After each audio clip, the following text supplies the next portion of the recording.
So it is time to start disassembling and get ready to do a head gasket replacement. So I have already jacked the car up. I have removed the right hand front wheel. It's no point of filming that because you know how to do that. So I can show you where I used to jack up there at that point, just there on the front of the subframe, and jack stands on the jacking point so she sits safely. So what we will start to do is removing the inner arch liner, and we have these clips sitting here. There's one there and one there and one up here, and there is a 10mm there by the where the bumper meets the front fender, and a Phillips head screw there, and 8mm there. So let's start with the clips. I try to be a little bit careful with these. I have lubed them. All of these clips are new because all the old ones are like broken, so I always lube the threads so this doesn't get stuck with age. So just take that carefully out like that.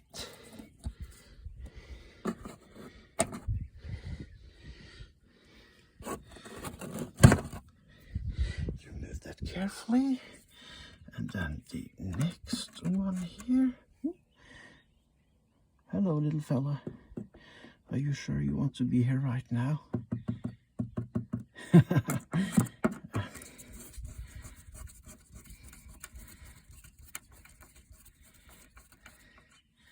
I'm not very fond of spiders, I have to say. I don't like them.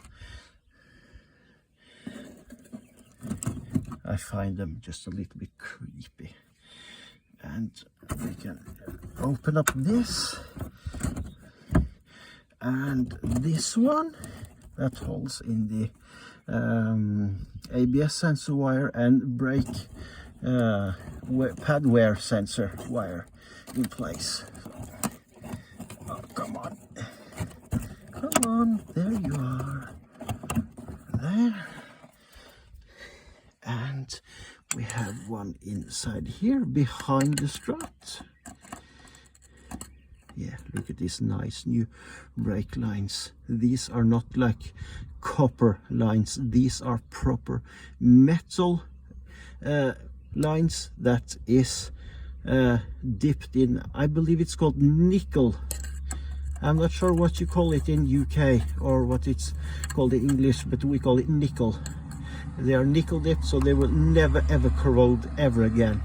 And because these are proper steel lines, they are easier to bend, like in a very uniform, nice way.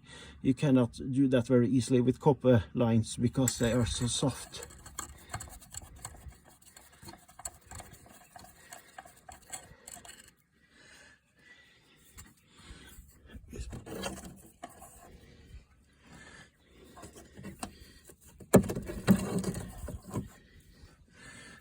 There.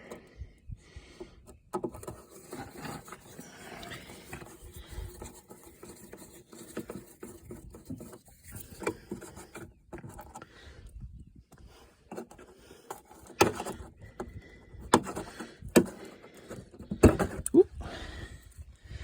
I have a tool for pulling this out, but we don't want to be too professional, do we?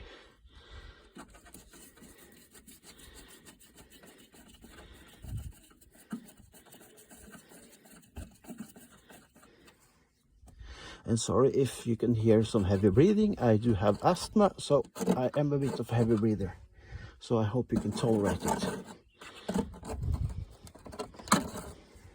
At some point in the near future, I will also show you how to replace these, because these are brand new. These are new old stock I bought these complete strut assemblies with new strut bearings and new drop link from Rover brother, but I think these have been in stock for many years because it feels exactly the same as it did with the old ones, possibly even a bit worse. So yeah, they are good value for money. They work out cheap, but it doesn't give the ride that the Rover 75 deserves. It deserves to be a little more refined. It is soft and wonderful, but on bad road surface it's harsh and crashy like you won't believe, and that destroys kind of the total experience of the car, because it is a beautiful car and it should ride nicer than it does. So I will make it do. So I use my other hand for that.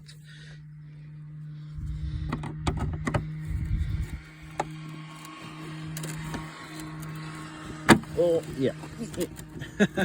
I thought so. Yeah, whatever. And this one.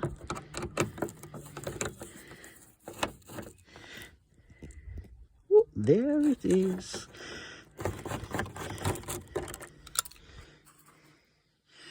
And another one here. I've replaced all of these bolts because I had to cut off all of them. They were rusted literally to hell, so I've replaced all of it with stainless ones.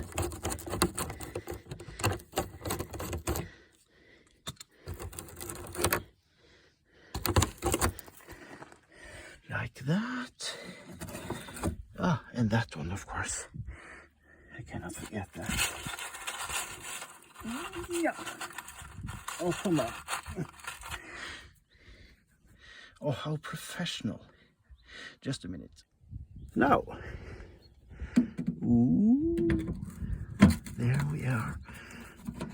I never tightened this very much.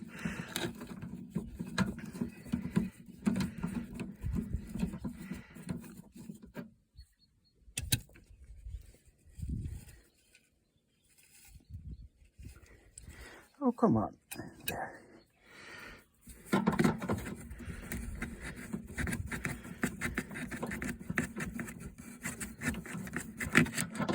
Come on. There we are. So, then we can try to pull out the... Oh, I have another one there, of course. And that was even smaller. I'll have to find another tool. Now I found a 7mm, so I can take this off. This isn't original factory screws. I have had to change all of it because it was just rusted out, everything. And this also is stainless.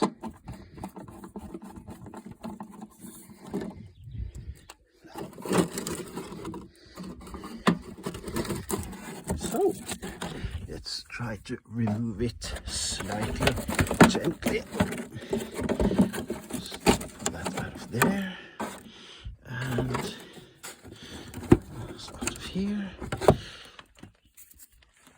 Yes, and I also have to disconnect the ABS sensor and brake pad wear sensor connectors, but I'll do that after I have got this slightly down. So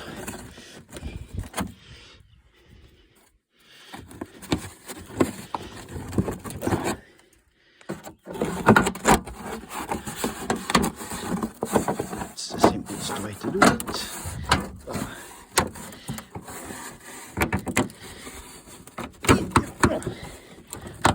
Ouch, rusty metal. Always. Oh. Let's try not to scratch paint too much. Oh dear. Oh, that's almost. I just have to disconnect this one. I need both my hands to do that. Yeah, and here you can see how it looks on the upside here. Engine mount, washer fluid reservoir, yeah, I'll just separate these and get back. Now they are separated, so now what we need to do is push out these where they are holded in the inner arch line, and I need both my hands for that as well, so I will, it's not difficult, you can just push it out like this, and not you, there, like that, and this one, oh, come on, there we are, like so. And now we can remove the, oh, there is one more bolt. Now with the inner arch liner out of the way, here we have the connectors, the inner side of them, very professional translations as always. And we have these ones, just get them a little bit out of the way so we don't risk damaging it, or we, who are we? I'm doing this by myself, so I don't manage to damage them. Ooh, there, and I just want these to be, I don't want these to get any water or anything on them, so I will, when I'm finished for tonight, I won't do this for too long now, because it is evening, it will get dark pretty soon. I just want to get started. So now this is out, so that is fine, so I can access. Here we have the crank pulley bolt. I have bought a tool, so I will have to get the starter motor off, and I have a flywheel locking tool I bought on the internet for this K-series. But what I'm not sure about is if it fits both automatic and manual transmission 75. This is an automatic. It didn't say anything if it was for neither of them, so I hope it fits here as well. Yeah, so now we can start to I think get the power steering belt off and the alternator belt off. Now here you can see I have this breaker bar here and a 13mm socket that I have entered into a bolt there that takes the tension off the power steering belt, as you can see. Very simple, just get the tension off it and you can slide the belt off. So that's the power steering belt off. This when you have this off, if taken off, it's a good chance to check if the power steering belt is cracked and worn out. This one is brand new, but if you need a new one, here you have the OEM parts number PQS 101450, and that's for the 1.8 liter 75 with air conditioning. I'm not sure if it has anything to say on the 75 if it has air conditioning or not, but I think that's more perhaps with the alternator belt, but then you know the parts number anyways. Now we are on the top of the engine, and if you see down here where the belt goes on the alternator and you follow down here, you can see that little tap there. There you can also use a 13mm socket to get the tension of the alternator belt. So now you can see I have fed the breaker bar up through here and to the 13mm point on the tensioner, and we just pull in this direction and you can see the tension gets off it, so you can take it off. So now it is loosened from all the pulleys underneath, so we can just pull it up here. And this belt also is brand new on this car. It changed just recently. And if you need one of these for your 1.8 liter 75, this is a Daico 5050 473 or reference number 5PK1200. Now it's time to disconnect the battery, because now I will remove the starter motor. And when you are dealing with electrical parts on the car, you always disconnect the battery first. That. And this is also 13 millimeter. Oops. Oh, that is actually loose. I hate this battery clamps. They are rubbish, in my opinion at least. Like that. And this one,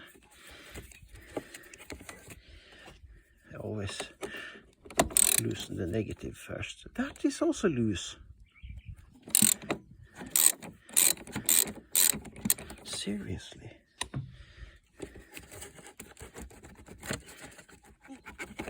Come on, come on. There.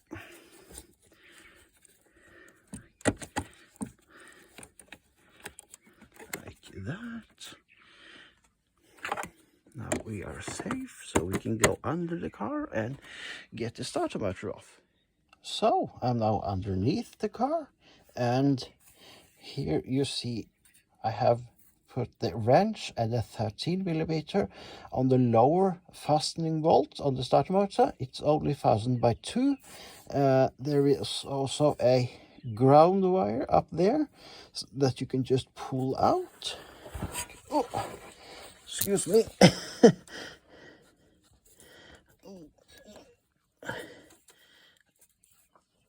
Oh, come on.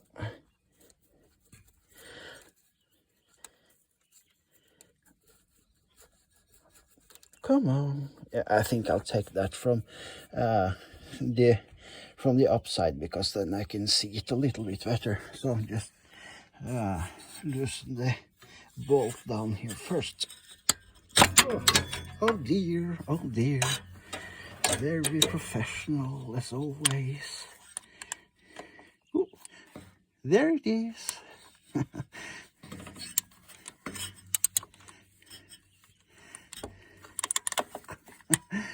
Get on there, please.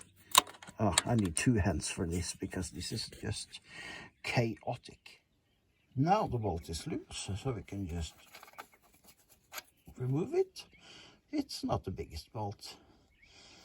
So let's go on the upside.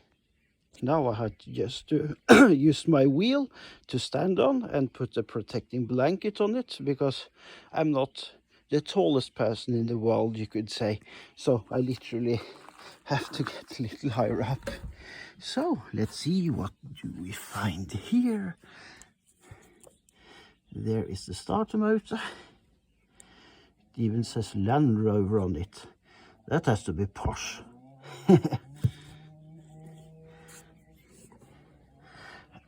Shall we see? There is the connector, and there is the upper bolt. So I will just try to get the electric connectors off first. Now you can see. Oops. The connector is off. That's just, it needs a little bit of wiggling. It's not held in by any sort of clippy things. It's just wiggle it and pull it off. So now it's time to do the upper bolt on the starter motor. Let's just get that a little bit out of the way. Shiny brake pipes, so nice. Yeah, a little bit distracted as always. Yeah, and we have a connection here as well that we need to get off first, of course. I believe it's a 10mm behind here, because I haven't had a starter motor of this car before, but I have done it on my ZTT, and it isn't precisely the same starter motor, because I think it's a more powerful starter motor on these automatic transmission engines. So as I don't know if you can see, yeah, there you can see there is a bolt there that we need to loosen, so I'll just find the correct socket for that. Now there it is. This is the main wire nut that keeps, you can see on top of there, for the, I believe that is the main wiring loom or positive feed to the starter motor. It is a little bit tight in there, but and it's difficult to see the nut because there is like a protective cap on top of it. So now we can remove the wiring,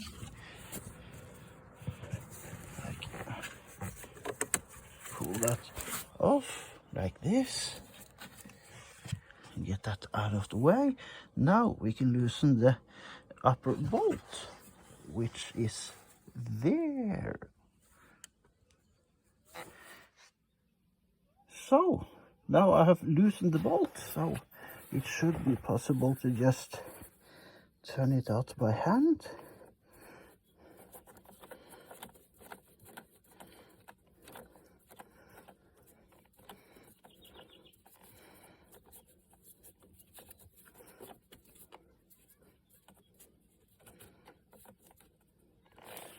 Just use my other hand for that, I think, because no, cannot access with that.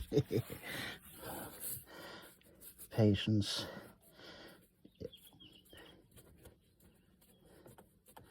Yes.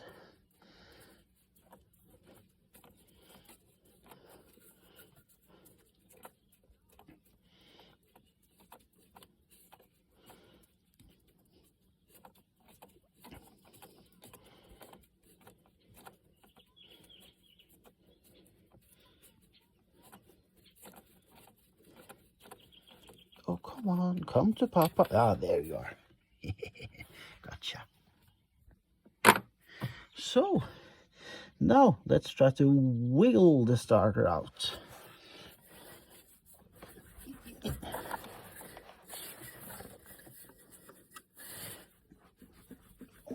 Oh, come on.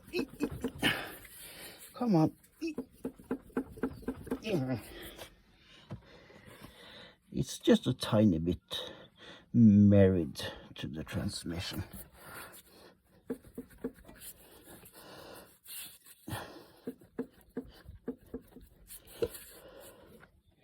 Come on. I need to give this some help. So, a few little love taps later. Come on. Ah, haha. Gotcha. Well, this is quite a bit heavier than all the manual transmission ones. You can see here, it's a Denso starter made in Japan. Rover, Land Rover. Yeah, when it's a Denso part, it will probably never fail, will it? Because they supply good quality parts for many Japanese cars. So, let's move on to the next step. So, a good little idea when you store parts like this.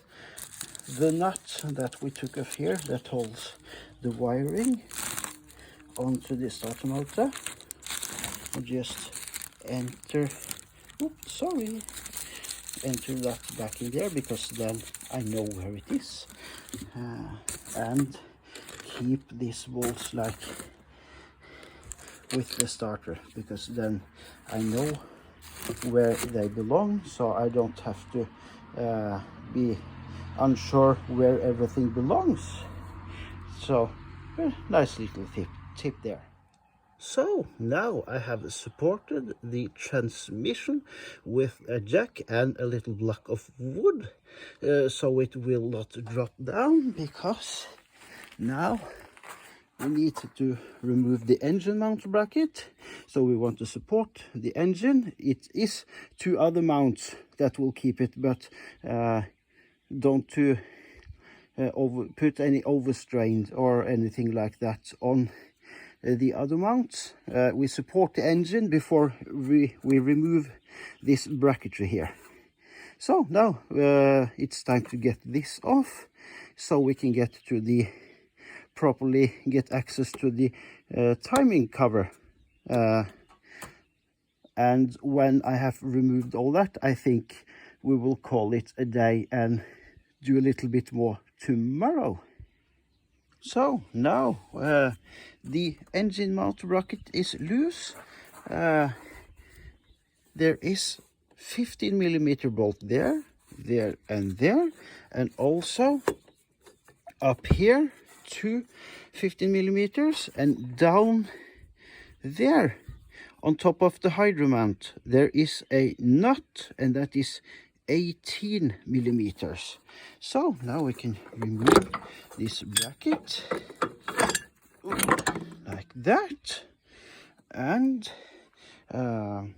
just as with all the other stuff, we will keep the like nuts and bolts where they belong. So I will just place them over here for now, like that.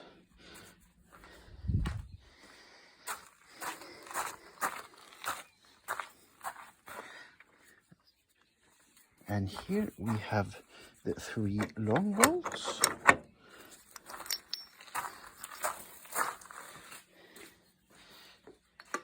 And if we do like this, that one was in the middle. They are the same, but I like to put them where they belong, like that.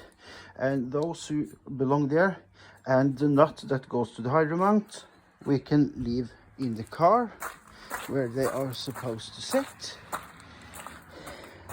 So we take the nut here and just enter it on the hydro mount. And I don't know if you can see, there is grease there. That means that this boot, or what you can call it, on the hydro mount is dried out, and the fluid that is inside the hydro mount is leaking out. So I will have to replace this, but that's very common. I have replaced that on my ZTT as well, and that was utterly shut.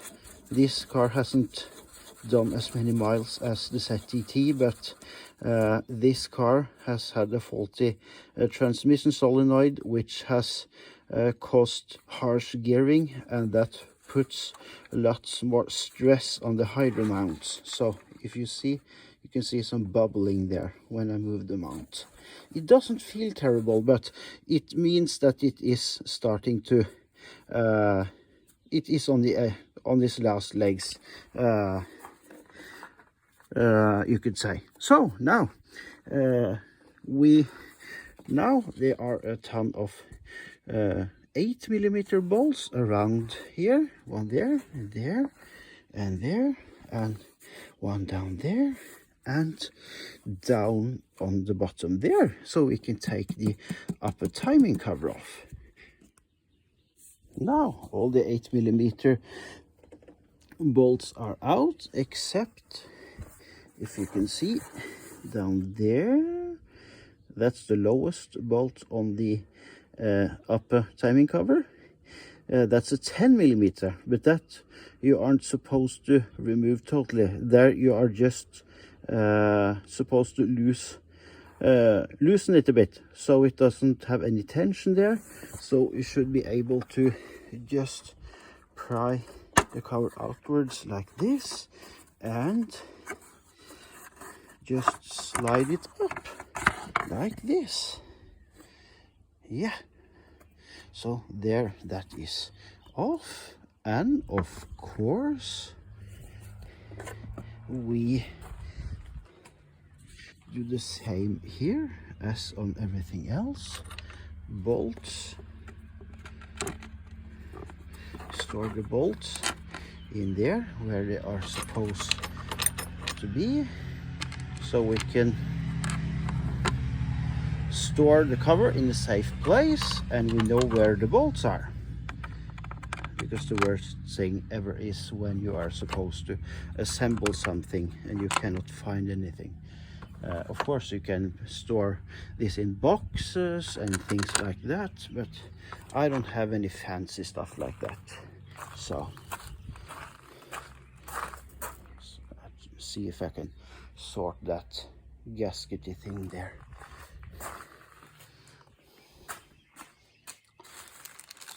So, just safely there. And in here I have a tool that I will use later. I hope I can use it on this car that has an automatic transmission. This is a flywheel locking tool for 75 and ZT with 1.8 liter.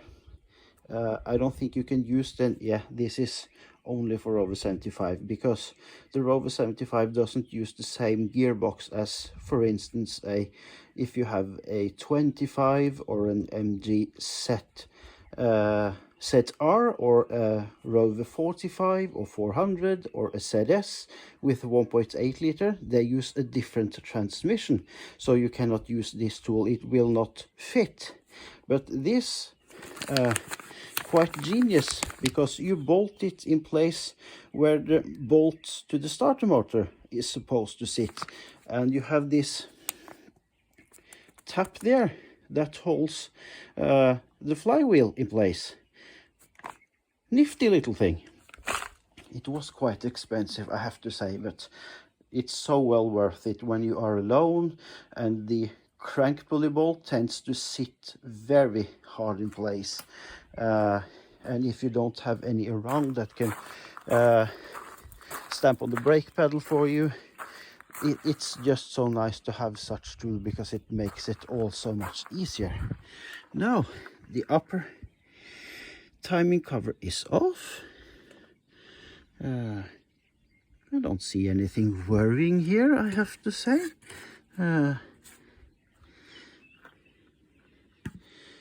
It is starting to get quite dark, but yeah, the timing belt looks barely used, and which isn't a strange thing because it has only done about 60,000 kilometers. I'm not sure how much that is in miles, but it isn't much, and it was done after the head gasket was replaced last time. So, but now it's starting to get a bit dark. It doesn't seem like it on video perhaps, but it is starting to get a bit dark, so I have to catch up on this later. I will do this over quite a bit of time, because when I'm finished disassembling, get the cylinder head off, I will not order any parts until I'm sure I know everything I will need. So the only thing I won't need is a timing belt kit and water pump, because I have that new in stock from Discount MG Rover Spares. I've had 2 sets of that for quite a while now. So but yeah, I think we will round off here and say this is the end of part 1 of head gasket replacement on Rosie. Thank you for watching. Hit the like button if you think this was entertaining or helpful, and subscribe if you want to, and I will see you again later. Bye.